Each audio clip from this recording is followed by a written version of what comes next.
감사함으로 하나님의 말씀을 우리의 온 심령에 받았습니다. 복음의 핵심 전도 책자 두 사람, 우리 한 사람당 2개씩 받으십시오.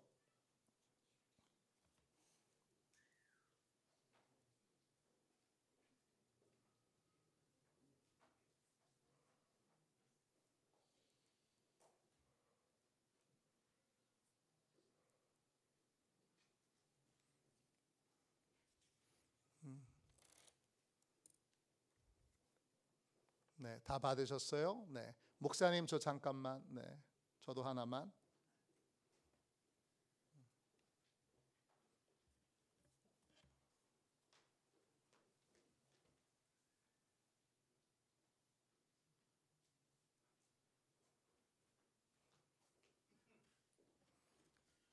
자, 오늘은 이렇게 해볼게요. 제가 전에 영성훈련을 다른 교회 수련회로 가서 인도하게 됐는데 첫날 오프닝을 제가 안 하고 그런 걸 들어보셨어요? 댄스 테라피라고 들어보셨어요? 춤 치료하시는 분이 계세요. 그분이 오셔서 이제 오프닝을 하셨어요. 한 150명 교인들이 모여서 이제 다 둥그렇게 서서 자기 원하는 대로 걷는 거예요. 자기가 원하는 대로 막 움직이는 거예요. 여러분은 안 해보셔서 모르는데 저는 그 자리에 있는데 제가 그날 처음 알았어요. 제가 한 걸음도 발을 못 뛰더라고요. 자유롭게 움직여 보세요. 막 그러는데 자유가 안 돼요. 발이 딱 굳어져서 한 걸음도 못 움직이고 어색하니까 왜 내가 그냥 숙소에서 쉴 걸 왜 이걸 내가 저기 첫날 이 첫 프로그램 오프닝이 항상 수련회에는 어려우니까 오프닝을 어떻게 하나, 춤 테라피는 어떤 건가 구경하러 왔다가 어색하게 이렇게 하면서 1시간 반 동안을 있는데 진짜 땀이 삐질삐질 나면서 죽을 것 같더라고요.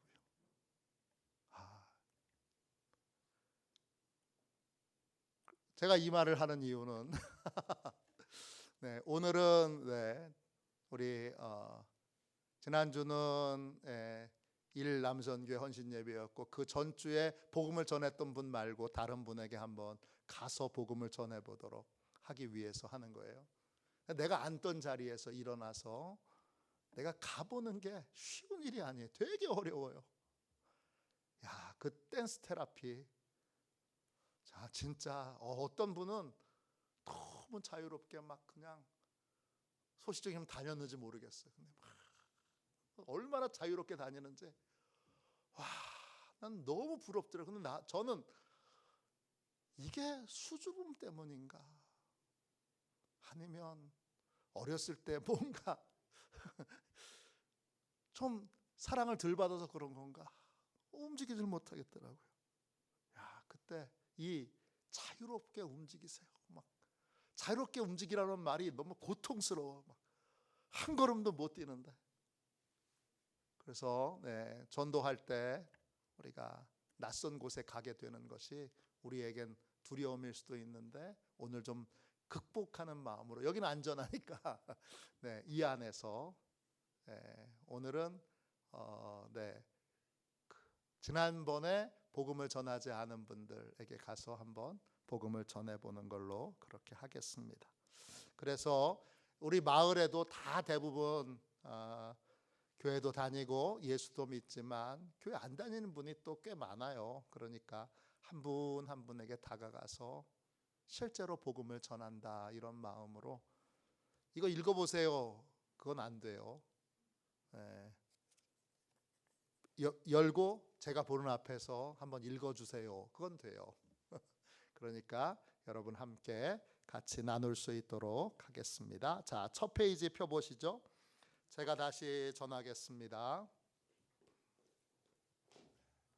감사합니다. 자, 자기 소개를 뭐 마을에서는 안 해도 되지만 그래도 자기 소개를 하면 좋겠습니다. 네, 저는 화도시온 교회 다니는 이중구라고 합니다. 제가 예수님을 만났는데 그 예수님이 제 인생을 너무 놀랍게 축복해 주셨어요. 그 예수님의 사랑 너무 좋아서 제가 다른 분에게도 저하고 똑같은 사랑받는 삶을 살라고 전해드리고 싶어요.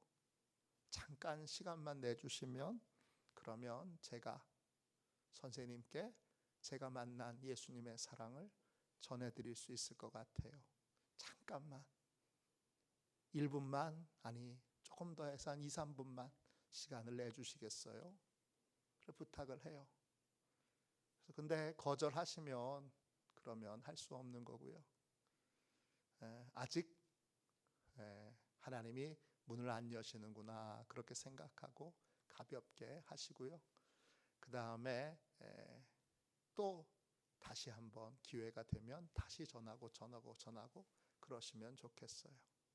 네, 저도 한 2주 동안을 여기 나들 식당이 새로 오픈을 해서 주인이 바뀌었는데 그분이 교회 나오신다고 그랬는데 교회 나오는 걸 잘 어려워하셨어요. 그래서 제가 3번 정도 가서 복음을 전하려고 나오는 게 힘드시니까 복음을 전하려고 했는데 끝내 뭐 아프신 날도 있고 또 다른 사정이 있다 그러고 그래서 결국은 복음을 전하지 못했어요. 이사 가셨어요. 그 사이에. 그래서 좀 하나님께 죄송한 마음도 있고 이게 하나님이 정말 열어주셔야 되는구나 라고 하는 걸 새삼 다시 깨닫게 되었습니다.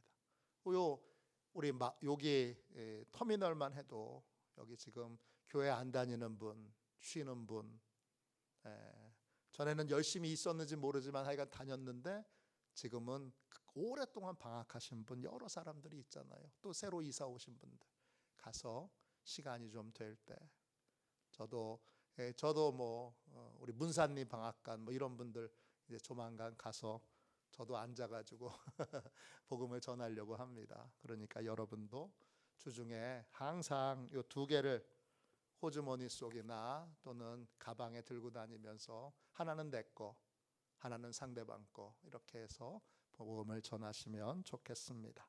자, 오늘은 조금 더 심화해서 한번 전해 볼게요. 자, 선생님은 천국에 대해서 들어보신 적이 있나요?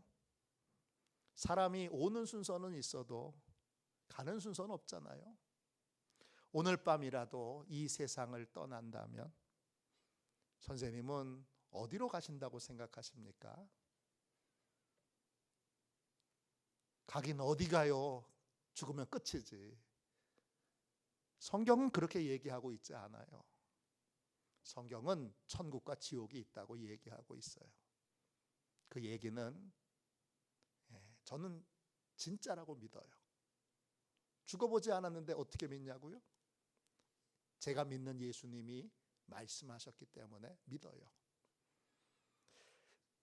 천국과 지옥이 있다면, 만일에 있다면 선생님 어디 가고 싶으세요?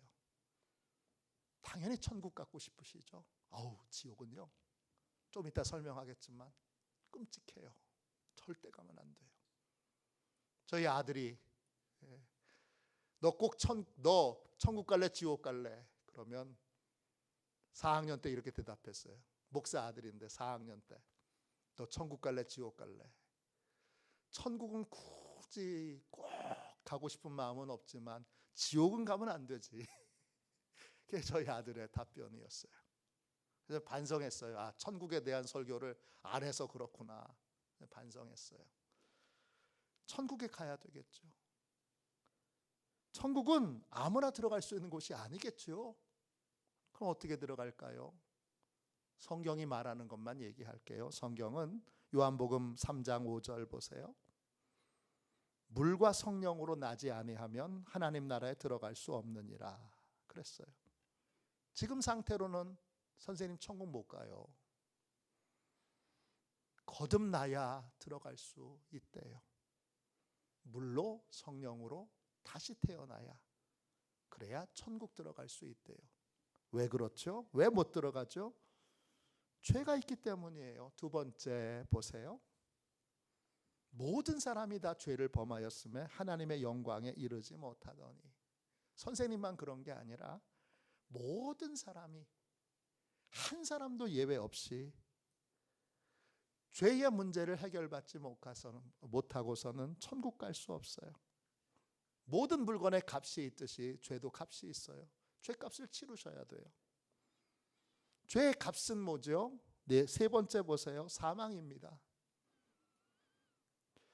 세상 사람들이 생각하는 죄는 살인하는 거, 간음하는 거, 도둑질하는 거, 이런 거예요. 그거 죄죠.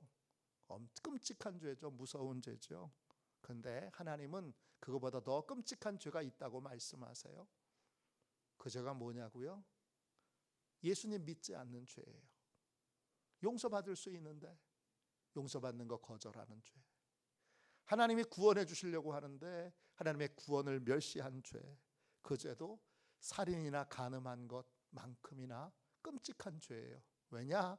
하나님께서 용서하실 수 있는 기회를, 하나님이 용서하실 수 있는 기회를 선생님 마음대로 뺏었기 때문이에요. 누구나 한 번은 다 반드시 죽게 되는데 죽는 게 문제가 아니라 죽은 다음에 심판이 있는 게 문제입니다. 네 번째 말씀 보세요. 한 번 죽는 것은 사람에게 정해진 것이고 그 후에는 심판이 있습니다. 안 죽는 사람 없어요. 선생님도 죽고 저도 죽어요. 죽을 준비 돼야죠. 죽을 준비가 안 돼 있는 인생은 지옥에 가게 됩니다. 다섯 번째 보세요. 지옥은 어떤 곳이죠? 거기에서는 구더기도 죽지 않고 불도 꺼지지 아니하느니라. 사람마다 불로써 소금치듯함을 받으리라. 꺼지지 않는 불에 영원히 고통을 받는 게 지옥이지요. 예수님이 지옥을 보시고 그 지옥에 우리를 가지 않도록 하기 위하여 이 땅에 오셨습니다. 하나님이 지옥 갈 영혼을 구원해 주시기 위해 예수님을 보내주신 거예요. 여섯 번째 보세요. 그 예수님은 하나님이 보내신 구원자예요. 하나님이 세상을 이처럼 사랑하사 독생자를 주셨으니 이는 그를 믿는 자마다 멸망하지 않고 영생을 얻게 하려 함이라. 예수님 믿어야 멸망하지 않고 영생을 얻게 됩니다. 하나님 나라에 들어갈 수 있는 유일한 길은 예수님이에요.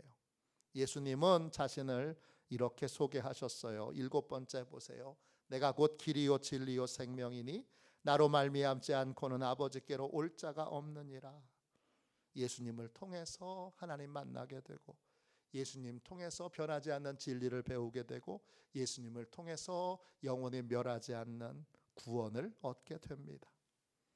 그러면 그 예수님을 어떻게 해야 되는 거예요? 예수님을 나의 주님으로 영접해야 돼요. 그럼 어떻게 되죠? 하나님의 자녀가 됩니다. 여덟 번째입니다. 영접하는 자, 곧 그 이름을 믿는 자들에게는 하나님의 자녀가 되는 권세를 주셨으니. 예수님 영접하면 선생님은 하나님의 자녀가 됩니다. 그러면 어떻게 예수님을 영접하냐고요?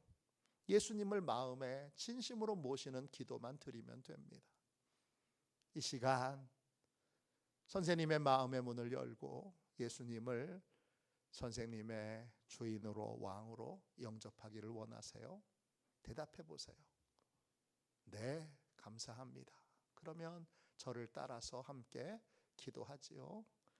네, 우리 함께 같이 따라 읽는다고 생각하고 함께 읽겠습니다. 같이 읽겠습니다. 영접기도 같이 읽겠습니다. 하나님 감사합니다. 저는 이 시간 예수님을 믿기 원합니다. 예수님께서 저의 죄를 지시고 십자가에서 죽으신 것을 믿고 또한 부활하신 것을 믿습니다. 십자가의 보혈로 저의 죄를 씻어주시니 감사합니다. 제 마음을 활짝 열고 예수님을 모셔드립니다. 이제 저는 하나님의 자녀가 되었음을 믿습니다. 지금부터 천국 갈 때까지 악한 영들에게 속지 않도록 저를 인도하여 주시옵소서. 영원히 저를 다스려 주시고 하나님의 자녀 된 축복을 누리며 살게 하옵소서. 저를 구원해 주신 것을 감사드리며 예수님의 이름으로 기도합니다. 아멘. 예수님을 영접 기도를 드렸을 때 세 가지 은혜가 있다는 걸 기억하세요. 먼저 내가 나를 잘 아는 참 주인을 만났어요.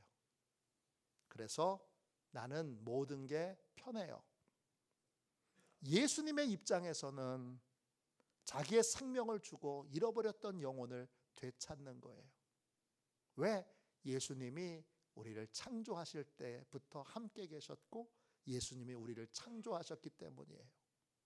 유괴당한 자녀를 엄마가 다시 찾았을 때 꼭 안고 나는 다시는 너를 빼앗기지 않을 거야 그렇게 외치는 것처럼 그 심정으로 예수님은 우리가 예수님을 나의 주님으로 영접할 때 우리를 끝까지 동행하시고 보호하시고 지켜주세요. 그리고 하나님의 입장에서는 외아들을 주고 외아들의 생명값을 주고 우리를 입양한 거예요. 그래서 우리가 하나님의 아들, 하나님의 딸이 되는 거예요. 하나님의 자녀가 되는 순간 하나님은 어떤 상황에도 우리를 파양하지 않으세요. 우리가 모자라도 우리가 부족해도 우리가 심각한 죄를 저질러도 그래도 변함없이 너는 내 아들이야. 변함없이 너는 내 딸이야. 하나님은 그렇게 여기셔요. 그러니까 선생님의 구원은 자매님의 구원은 안전해요. 안 바뀌어요. 영원해요. 이것을 우리가 구원의 확신이라고 해요. 예수님을 영접한 사람에게는 구원의 확신이 있습니다. 구원의 확신은 5가지가 돼요. 첫 번째, 자, 그 다음 페이지에 나오죠. 첫 번째 구원의 확신이죠. 이제 내가 구원받았다는 확신을 갖게 되는 거예요. 두 번째, 죄사함의 확신이죠. 죄를 주님께서 담당하셨어요. 주님이 가져가셨어요. 그리고 값을 치르셨어요. 죄값이 치러진 거예요. 그러니까 나는 분명히 죄인이고 명백하게 죄인이지만 예수님이 죄값을 치르셔서 하나님이 내 죄에 대하여 무죄, 죄 없음 이렇게 선언해 주셨어요. 우리는 그 결과로 천국에 갈 수 있게 됐어요. 천국 시민의 확신을 갖게 됐어요. 빌립보서 3장 20절이죠. 그러나 우리의 시민권은 하늘에 있는지라 거기로부터 구원하는 자 곧 예수 그리스도를 기다리노니 우리는 천국에 갈 수 있는 자격을 얻게 된 거예요. 또한 우리는 승리에 대한 확신을 갖게 됐어요. 이제 예수님이 늘 함께 동행하시니까 그 강력한 힘과 능력과 권세가 우리와 함께 있으니까 우리가 누가복음 10장 19절처럼 내가 너희에게 뱀과 전갈을 밟으며 원수의 모든 능력을 제어할 권능을 주었노니 너희를 해칠 자가 결코 없으리라. 주님의 권능이 우리와 함께 하니까 우리가 모든 것에서 승리할 수 있게 되고 그리고 우리는 결국 영생 천국에 들어갈 수 있게 됩니다. 요한복음 10장 28절이에요. 내가 그들에게 영생을 주노니 영원히 멸망하지 아니할 것이요 또 그들을 내 손에서 빼앗을 자가 없느니라. 이제 구원받은 자로 하나님의 자녀된 자로 천국의 시민 된 자로 영생과 승리를 얻은 자로 그러면 우리는 어떻게 살아야 되죠? 3가지 중심의 삶을 살아야 합니다. 복음에 합당하게 생활해야 되는데 구원받은 자로 합당하게 생활해야 되는데 어떻게 생활해야 되는 거죠? 5가지예요. 첫 번째, 교회 중심의 삶을 살아야 됩니다. 또 내가 네게 이르노니 너는 베드로라 내가 이 반석 위에 내 교회를 세우리니 음부의 권세가 이기지 못하리라. 음부의 권세가 이기지 못한다. 지옥의 권세가 이기지 못하는 반석 위에 세워진 교회의 일원이 되고 우리는 교회를 통하여 예수님과 동행하고 예수님과 연합하여 교회로 살 수 있게 됩니다. 교회 중심의 삶을 살아야 돼요. 두 번째는요, 넘겨보세요. 예배 중심의 삶을 살아야 돼요. 예배는 하나님을 만나는 시간이에요. 하나님의 은혜를 공급받는 시간이에요. 하나님의 능력을 공급받는 시간이에요. 하나님께 우리의 마음에 있는 근심과 걱정과 염려를 토해내는 시간이에요. 그 예배를 통하여 우리는 하나님을 기쁘시게 하고 하나님의 은혜를 공급받을 수 있게 됩니다. 하나님은 영이시니 예배하는 자가 영과 진리로 예배할지니라. 세 번째는 예수님 중심의 삶을 살아야 돼요. 예수님이 주인 되신 삶을 살아야 돼요. 예수님이 주인 되신 삶을 살려면 날마다 나는 십자가에 못 박혀 죽어야 되는 거죠. 내가 그리스도와 함께 십자가에 못 박혔나니 그런즉 이제는 내가 사는 것이 아니요 오직 내 안에 그리스도께서 사시는 것이라. 이제 내가 육체 가운데 사는 것은 나를 사랑하사 나를 위하여 자기 자신을 버리신 하나님의 아들을 믿는 믿음 안에서 사는 것이라. 이제 예수님이 주인 되신 삶을 살아야 돼요. 네 번째, 말씀 중심의 삶을 살아야 돼요. 감정이나 경험이나 지식을 따라 살지 말고 하나님의 말씀을 따라 살아야 하는 것입니다. 여호수아 1장 8절입니다. 이 율법책을 내 입에서 떠나게 하지 말며 주야로 그것을 묵상하여 그 안에 기록된 대로 다 지켜 행하라. 그리하면 내 길이 평탄하게 될 것이며 내가 형통하리라. 말씀을 따라 살면 평탄한 인생 삽니다. 형통한 인생 삽니다. 그리고 마지막으로 저처럼 전도 중심의 삶을 살아야 돼요. 전도는 예수님이 우리에게 하신 가장 중요한 명령이고 하나님이 제일 기뻐하시는 열매입니다. 사도행전 5장 42절이에요. 그들이 날마다 성전에 있든지 집에 있든지 예수는 그리스도라고 가르치기와 전도하기를 그치지 아니하니라.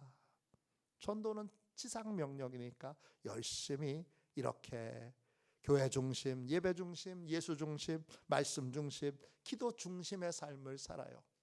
그러면 흔들리지 않고 천국 가는 길을 힘이 있게 걸어갈 수 있게 됩니다. 이렇게 전하는 거예요. 자, 제가 조금 더 스킬을 썼어 했죠. 좀 지난번에 했던 거랑 좀 다르죠. 맨 처음 했을 때와 두 번째 했을 때와 세 번째 했을 때 조금 더 달라져 있죠. 자, 이제 시간이 됐습니다.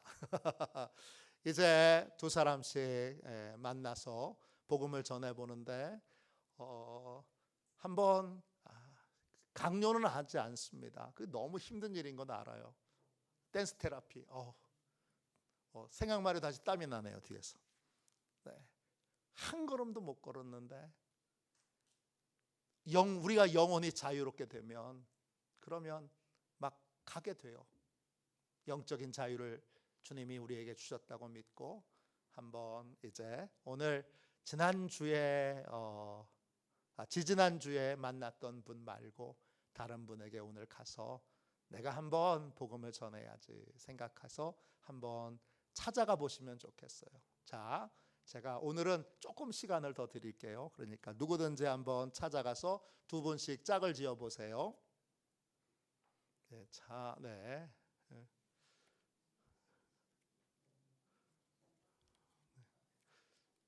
자, 네. 과연 어떤 일이 벌어질까? 네, 자, 네. 이게 찾아가는 게 정말 쉬운 일이 아니에요. 네.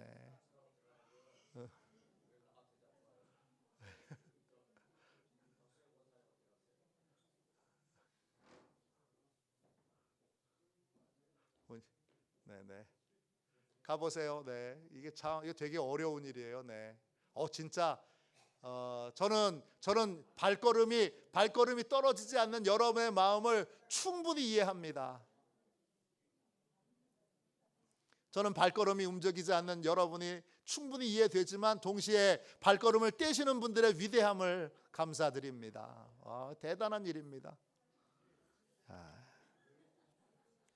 제가 저희 교회에서 막 활기치고 다녔는데 다른 교회 가서 여선교회 그 여자 청년들 또 뭐 여러분들이 많이 있는 자리에서 움직여 보려니까 한 걸음도 움직이지 않더라고요. 네, 자, 과연 어떻게 하실까요? 네, 그의 짝 찾아오셨네. 네, 네, 네, 아이, 좋아요. 네, 네, 자,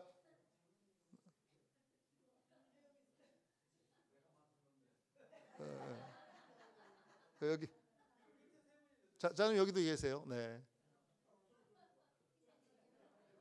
그럼 부목사님이 일로 오셔요. 네, 네, 그러면 네, 네, 저기 박희감 장로님도 용기를 내신 건데, 네, 네, 네. 자, 짝이 되셨죠? 네, 이제 이게 익숙해지면 이게 머리에 그냥 다 들어가 있는 분이 계시더라고요. 우리 지난번 산상성에 오셨던 목사님은 이거 그 목사님이 이제 초안을 만드신 걸 우리가 좀 개조해서 만든 건데 그분은 다 머리에 있더라고요. 그러니까 우리가 855인데 이렇게 하셔도 돼요. 시간이 없다 그러면 처음에는 예수님 영접하는 것만 하고 다음번에 만났을 때 두 번째 하고 그 다음번에 세 번째 하고 세 번에 걸쳐서 세 번의 만남을 통해서 이 책자를 끝내셔도 돼요. 오늘 해보시고 손주들 오시면 야 일로 와봐. 야 그러니까 뭐라고 하시냐면 교회에서 목사님이 전도 연습하라고 그랬는데 손주 오면 꼭 한번 연습해 보라고 그러셨어. 자, 잘 들으면 할아버지가 10,000원 준다. 잘 못하면 벌금 내고 자 해보자. 그리고는 해보는 거예요. 아들한테도 자 내가 자 잘하면 10만 원. 자, 그렇게 재미있게 전해보시고 연습해보시고 가족부터 해서 이 인근에 많이 있잖아요. 자 전해보도록 하겠습니다. 가위바위보 하세요. 자 가위바위보에 목숨 거세요. 가위바위보. 자 오늘은 박돈주 장로님이 진 사람 먼저라고 하신 거 보니까 이긴 사람 먼저 하겠습니다. 네, 박돈주 장로님이 이겼어 내가 보니까. 네, 자 하세요. 네, 자, 네, 네.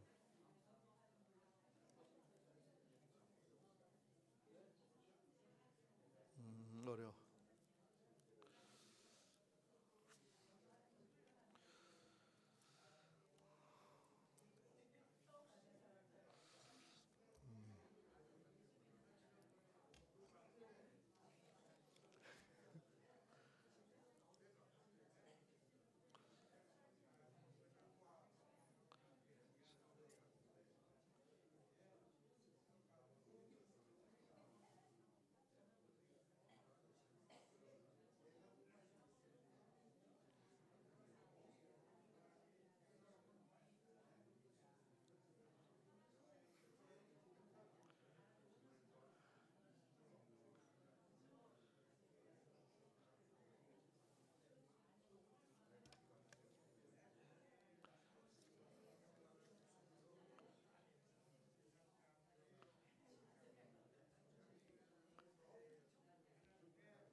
잘하시네.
자, 네.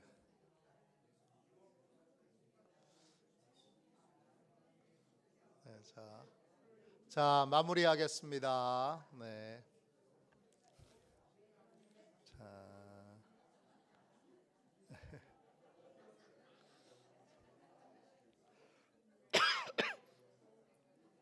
네.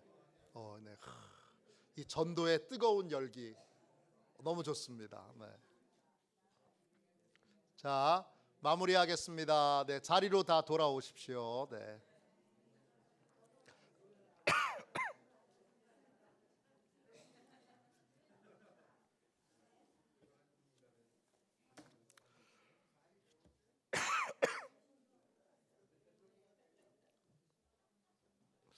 자,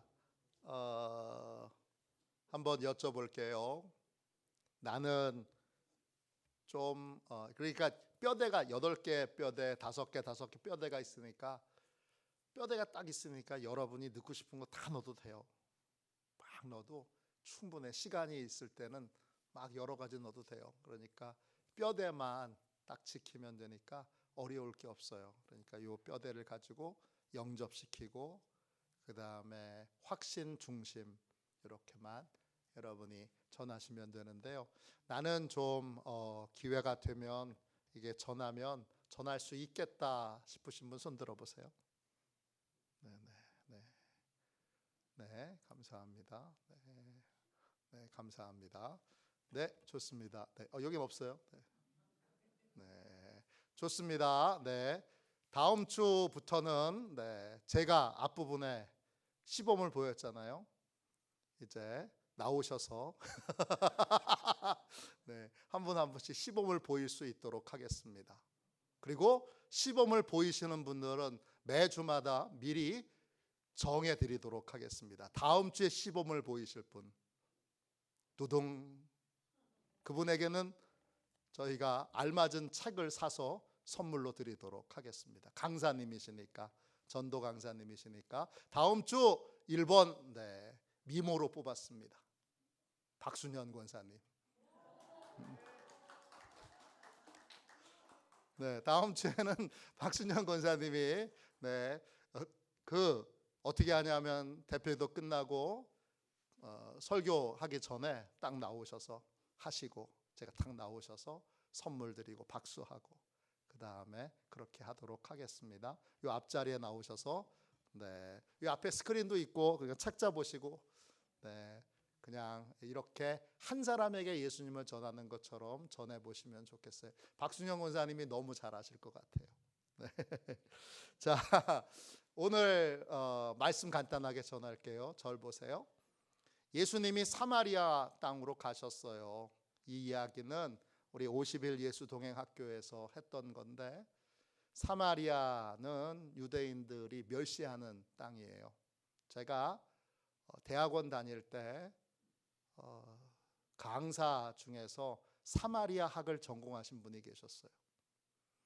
그래서 그분 덕분에 사마리아에 관련된 두꺼운 원서를 3권이나 복사를 해서 읽지도 않는 걸 여전히 책꽂이에 꽂아놓고 있습니다. 이렇게 두꺼워요. 사마리아 땅은 순수한 혈통이길 원하는 유대인들에게, 유대인들하고 한국 사람들하고 비슷한 점이 꽤 많아요. 그 중에 하나가 이제 혈통에 관한 거죠. 우리도 어렸을 때, 지금은 이제 국제화된 우리가 의식을 가지고 있으니까 그렇지 않았는데, 옛날에는 그 혼혈이면 아주 멸시하는 그런 풍조가 있었어요. 흑인 혼혈만 그런 것이 아니라 백일 혼혈에 대해서도 멸시하는 풍조가 있었어요.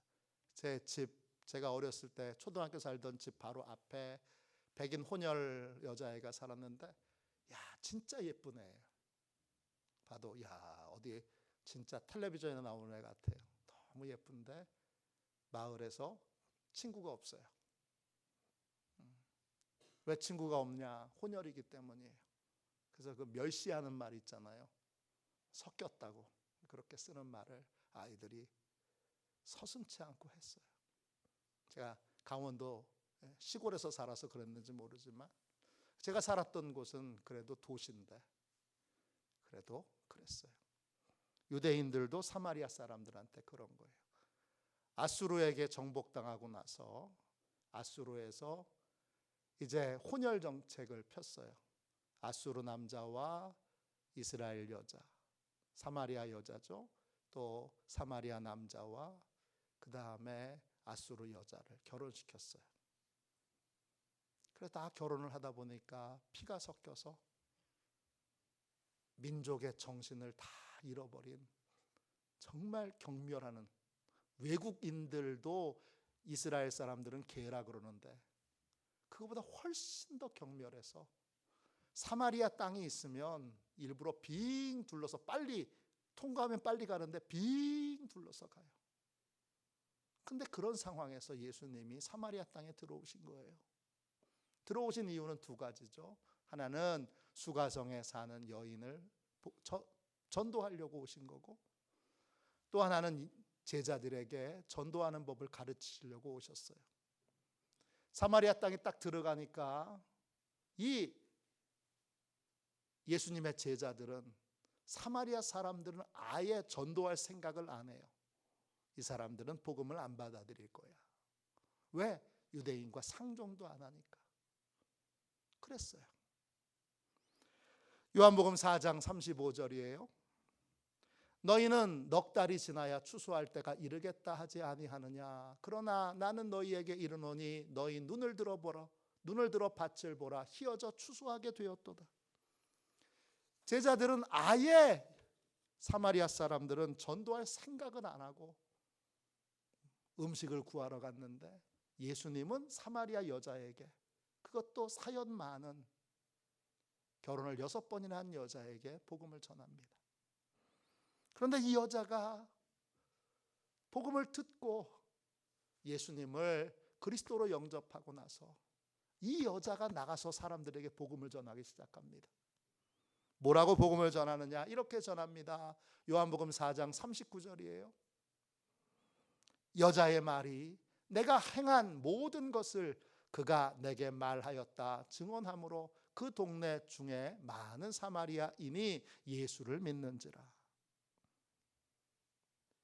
많은 사람들이 예수님을 믿게 됐어요.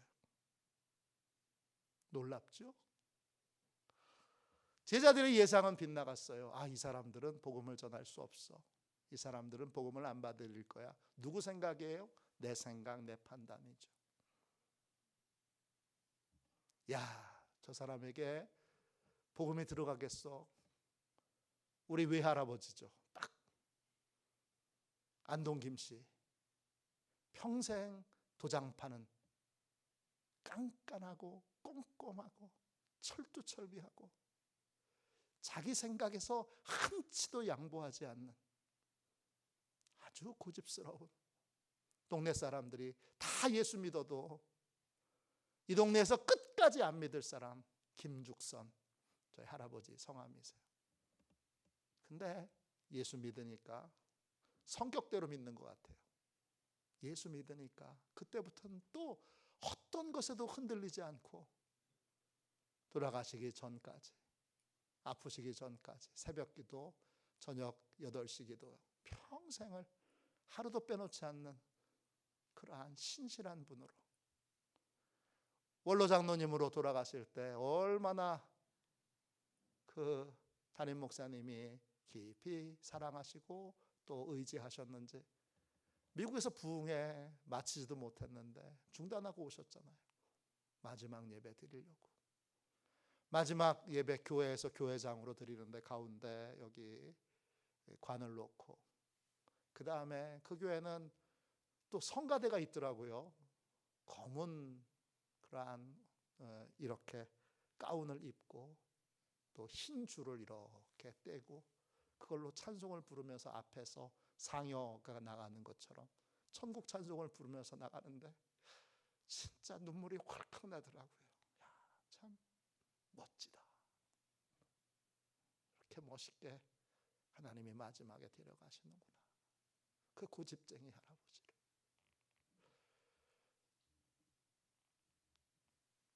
우리의 생각으로, 우리의 판단으로 저 사람은 안 돼, 저 사람한테는 복음 전해도 안 돼, 안 될 수도 있어요. 근데 고구마 전도왕처럼 찔러보는 거죠. 젓가락으로 찔러봐서 안 들어가면 아직 덜 익은 거죠. 아직 안 익었네, 생 고구마네. 그리고 다시 한 번 더 가서 또 고구마로 젓가락으로 또 한 번 찔러보는 거죠. 찌르고 자꾸 찌르면 여러분 들어갑니다.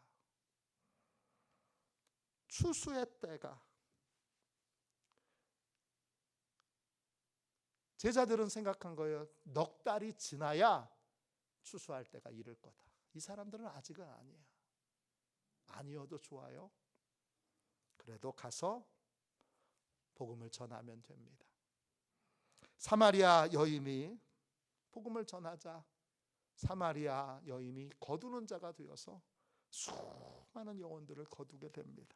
요한복음 4장 36절이에요. 거두는 자가 이미 삭도 받고 영생에 이르는 열매를 모으나니 이는 뿌리는 자와 거두는 자가 함께 즐거워하게 함이라 그랬습니다. 내가 거두는 자가 되려면 전해야 됩니다. 그러므로 내 생각에 따라서 저 사람은 안 되지, 저 사람은 안 되지, 안 될 수도 있어요. 그래도 하나님의 뜻에 따라서 가서 내 생각 내려놓고 내 판단 내려놓고 복음을 전하는 저와 여러분이 되시기를 주님의 이름으로 축원합니다. 두 번째, 어떻게 전도해야 되지요? 전도는 심는 자와 거두는 자가 따로 있습니다. 요한복음 4장 37절입니다. 한 사람이 심고 다른 사람이 거둔다 하는 말이 옳도다. 심는 자와 거두는 자가 있어요. 사마리아 여인은 거두는 자예요. 사마리아 여인이 거뒀다는 건 그 이전에 맨 땅에 헤딩하며 가능성이 명백하게 없었던 그 땅에 복음을 심었던 사람들이 있는 거예요. 심는 사람도 있고 거두는 사람도 있어요. 심는 사람이 반드시 거두는 건 아니에요. 그러면 심는 사람만 너무 억울한 거 아니에요? 아니에요. 주님이 말씀하셨어요. 심는 자나 거두는 자나 다 함께 즐거워하게 하리라 하셨습니다. 요한복음 4장 36절이에요. 이는 뿌리는 자와 거두는 자가 함께 즐거워하게 하려 함이라. 주님이 기쁨을 주세요.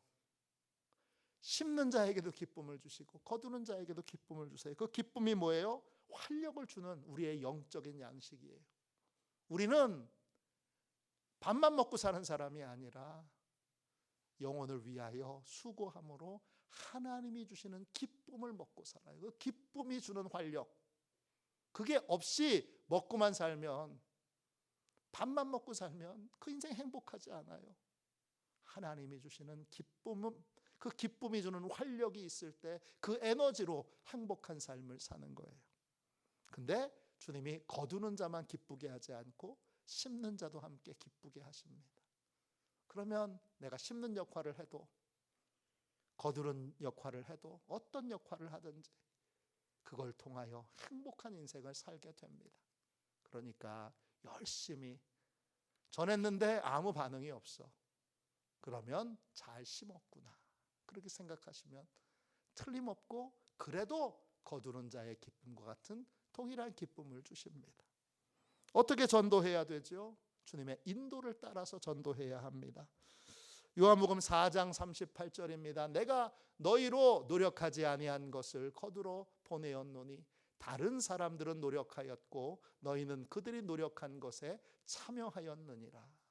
더 세밀하게 주님의 인도를 받을 수 있다면, 주님의 인도를 세밀하게 받지 못하면 무조건 전하는 게 좋고요, 무조건 전하는 것에서 세밀하게 주님의 인도를 받을 수 있다면 주님은 심어놓은 밭으로, 씨가 뿌려진 밭으로 우리를 인도하세요. 그래서 심지 않은 데서 거두게 하세요.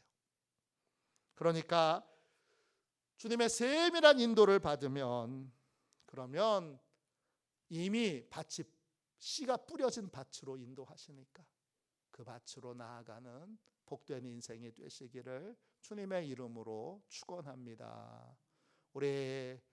제가 선교 훈련을 받고 그 다음에 단기 선교를 키르기즈스탄이라고 하는 곳에 갔습니다.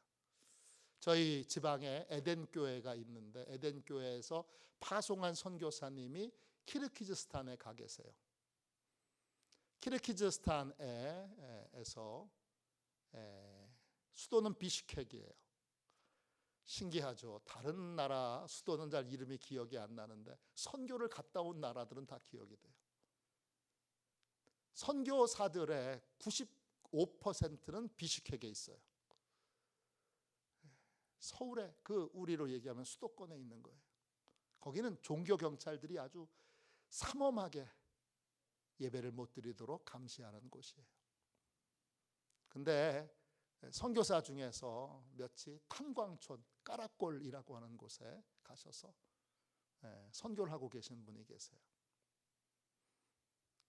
근데 이 비슈케크에서는 예배도 못 드리고 우리도 숨어서 막 찬송도 그냥 입만 벌려서 이렇게 할 때도 있고 그랬는데, 까라골에 가니까 대놓고 예배를 드리고 대놓고 신방도 가시더라고요. 한국에서 귀한 목사님 오셨으니까 신방 가게 해달라고, 신방 같이 가자고 그래서 사모님하고 신방도 다녔네요. 근데 그 선교사님이 고백하는 거예요. 뭐라고 고백하느냐? 하나님이 비슈케크를 떠나서 까라골이라고 하는 걸, 탄광촌이에요, 그런 걸로 보내실 때 왜 다른 선교사님은 저기 있게 하시고 우리만 이런 데 보내나, 너무 서럽고 슬펐다는 거예요. 그런데 그곳에 가보니까 거기에 이미 복음을 접하고 예수를 믿고 준비된 성도들이 있었다는 거예요. 한국도 그렇죠. 한국도 언더우드 아펜젤러 선교사님이 오셨을 때 저 이북 쪽에 있는 소래교회에서 성도들이 와서, 선교사님, 우리가 선교사님을 통해서 세례를 받을 수 있을까요? 우리가 성직자가 없어서 예수는 믿는데 성경책을 읽고 자기들끼리 자생해서 예수 믿는 공동체를 이루었는데 세례를 베푸는 분이 없습니까? 세례를 좀 주실 수 있습니까? 이렇게 찾아왔다는 거죠. 아펜젤러와 언더우드가 고백합니다. 우린 심으러 왔는데 와서 보니까 거두는 자가 되어 있더라는 거예요. 까라골도 마찬가지예요. 가서 회개했다는 거예요. 하나님, 이렇게 주님이 준비해 놓으신 영혼들이 많이 있는데 저희가 참으로 주님을 믿지 못하고 왜 이런 시골 구석으로 보내나 했다는 거예요. 거기는 감시도 덜해요. 주일날 마음껏 예배드려요. 신방도 하고요.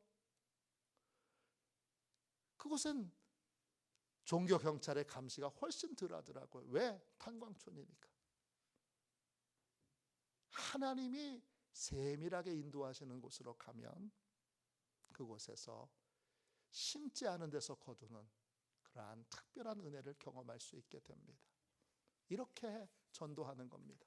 내 생각으로, 내 판단으로 복음을 전할지 전하지 않을지를 결정하지 말고, 심는 자나 거두는 자나 어떤 역할을 하든지 반드시 하나님이 다 귀히 여기시고 큰 기쁨을 주실 테니까 심는 역할을 해도 낙심하지 말고, 거두는 역할을 해도 교만하지 말고, 그리고 주님의 세밀한 인도를 받을 때에는 반드시 주님이 심어놓은 밭으로 인도하시니까 주님이 인도하실 때에는 거절하지 않고 복음을 전하는, 한 번도 안 전해봤는데요, 그러지 말고 복음을 힘있게 전하는 그러한 저와 여러분이 되시기를 주님의 이름으로 축원합니다. 기도하겠습니다.